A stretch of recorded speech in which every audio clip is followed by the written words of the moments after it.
Hi friends, welcome back to my channel. My name is Megan and today is Bookmas Day 17. As mentioned in yesterday's video, or if you haven't caught up yet, my friend Marie and I did a book swap throughout 2024 where we came up with a theme for each month and swapped books within that theme. I did a video on day 11 of the books that we swapped throughout the year, and then for days 12 and 14 I provided prompts for you for 2025 if you would choose to do this for yourself. Today's video is a little bit different. It's also in regards to this book swap though, and that is going to be book recommendations for the prompts I came up with for January. If you choose to do this book swap with a friend, now you have 10 recommendations for books based on 2 per prompt per month.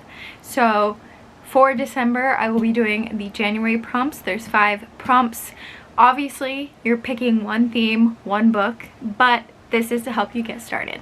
So the first prompt I said was a book with new in the title, the word new, and this is actually kind of hard. So I found 2 on my shelf. I have In a New York Minute.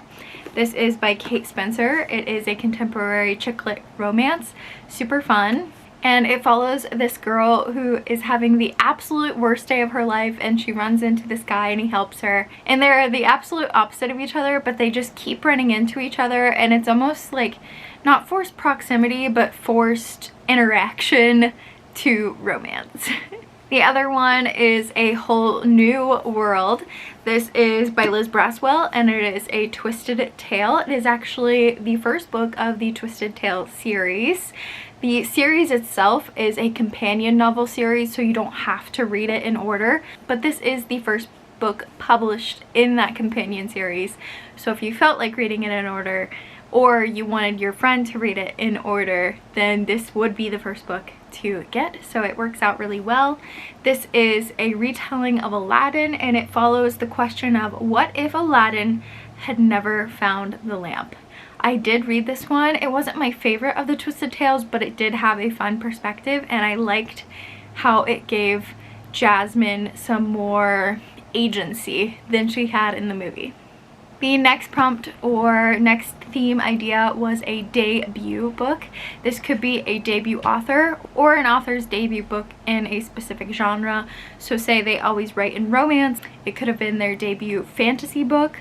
I looked up a list of 2024 debut books, so I will put that list in the description down below for you to peruse, but I do have 2 books here for you. First up is The Scarlet Throne by Amy Liao, and this is, I believe, Asian mythology fantasy.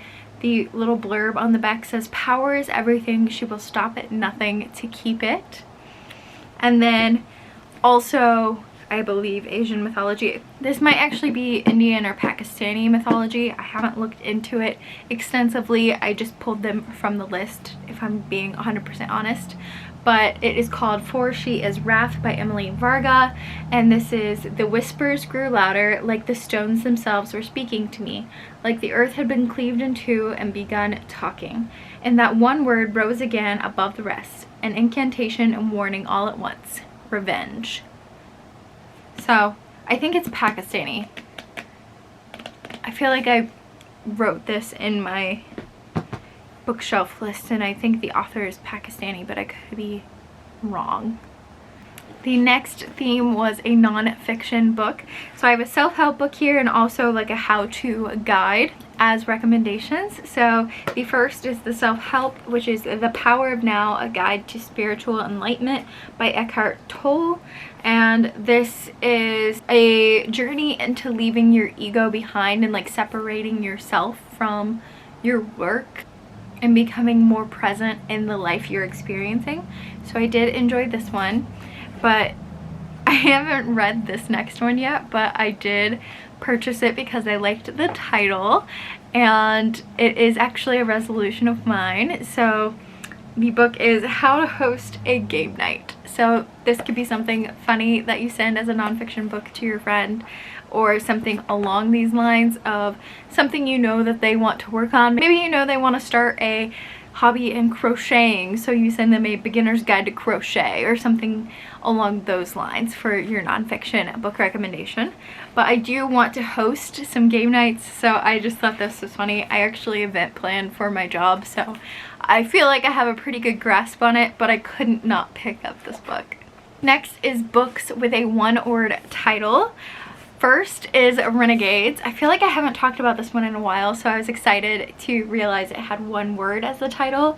This is by Marissa Meyer. It is a sci-fi dystopian. We have two different characters we're following, Adrienne and Nova.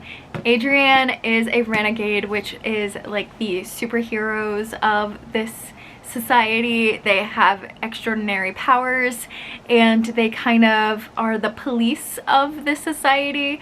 And then we have, I think, if I remember correctly, the other group is just called the villains, but they are kind of the underdog, bad people, the antagonists to the renegades, and we are following Nova from the villains. So Nova actually disguises herself as a renegade and intrudes into the renegades to learn more about them, and then of course falls in love with Adrienne. So it is an enemies to lovers, disguise, suspense, dystopian sci. I just love it. I'm interrupting myself, but I did really enjoy Renegades. And another one that I've read and really loved and I haven't talked about in a while is Crossbones. This cover is misleading about if this is one or two words because the entire font is in capitalization, and then on the side here you can see it's one word, but on the front it's split into Crossbones. So I looked it up, it is one word on Goodreads, so that is what we're going with. But Crossbones is a pirate trial novel, so we are following this King of Bones. Was, I forget if he was like just died naturally or if he was murdered, but regardless, someone has to take his position, and we are following several pirates who are in the trials to become the next king, monarch, queen of the pirates, and it is so good. And finally is the prompt of a book set in winter. First up we have Winterwood, which is a YA fantasy by Shay Earnshaw, and here is the blurb. The Walker women of Fur Haven have always lived in the woods. Some say the first Walker woman came from the forest, her bones built of roots and thorns as she sprouted up from the ground. This is where their legacy began, a strange and mythical legacy rooted in rumors and folklore. So we are following this girl who is a White Walker or a Winter Walker. I forget what their official title, I think it's just Walker actually. But we're following a girl who is a Walker, and it's super fun, super eerie and creepy, so it's almost like a Halloween winter novel, which I enjoyed. And my final winter recommendation is The Tourist Attraction. This is a contemporary romance set at a snow-filled resort, and it's enemies to lovers, and it's super fun. So I highly recommend this one as well. Those are my book recommendations for the January 2025 theme ideas. So I hope you guys are joining. Let me know if you are going to participate in a 2025 book swap, and if so, if any of these books are the one that you will be swapping. And that's all for today. Thank you guys so much for watching. Tomorrow's Bookmas Day 18 will actually be a vlog style video where I make my mother's Christmas gift, and we will do that together, and I'm super excited about that, to share with you what I'm doing for her. And that's all for today, so thank you so much for watching, and I'll check in with you tomorrow. Bye friends.